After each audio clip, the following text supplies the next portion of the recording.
করলাম 4টা বাজে। 4টা বাজার সাথে সাথে ওদেরকে দুপুরের খাবারটাও দিয়ে দিছি। তো এই হচ্ছে আজকের ব্লগ। তো দেখো এখানে আমি গরুর মাংসটা আগে বসিয়ে দিব, যেহেতু গ্যাস অল্প, এই অল্প গ্যাসে গরুর মাংসটা হয়ে যাবে আস্তে আস্তে করে। যখন গ্যাস আসবে তখন মানে জল পানি দিলে বলক উঠে ভালোভাবে রান্নাটা হয়ে যাবে। তো এই তো দেখো আমি সব মশলা একে একে দিয়ে দিচ্ছি।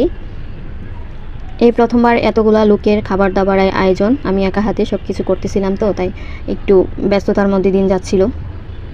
তো অনেক আপুরার ভিডিও দেখতে পারি না, সবার ভিডিও আবার যখন আমার ব্যস্ততা কেটে যাবে দেখে দিব। তো প্লিজ সবাই আমার ভিডিও দেখে দিও। আর যারা আমার ভিডিওটা দেখতেছো ভালো লেগে গেছে প্লিজ সাবস্ক্রাইব করে পাশে থেকে কমেন্টস করবা, শেয়ারিং করবা, ফ্যামিলির সাথে শেয়ার করবা। আর কোনো অংশ ভালো লেগে গেলে অবশ্যই আমাকে কমেন্টস করে জানাবা, সাবস্ক্রাইব করে পাশে থাকবো সবাই। সবার কাছে আমি এই একটাই অনুরোধ জানাচ্ছি যে আমাকে সবাই সাপোর্ট করো ছোটো বোন হিসাবে। এই তো মাংসটা কষানো হয়ে গেছে, তারপরে আমি জল পানি দিয়ে রান্নাটা করে নিব। এক হাতে ক্যামেরা আরেক হাতে মাংসটা নাড়া দিচ্ছিলাম, তো তাই ক্যামেরাটা ঠিকভাবে ধরতে পারতেছিলাম না। এখানে আলুগুলো একটু হালকা ভেজে দিব।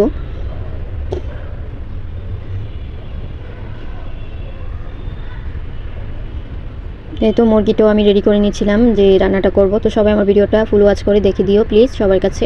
তো সবাই ভালো থেকো, সুস্থ থেকো। আমার ভিডিওটা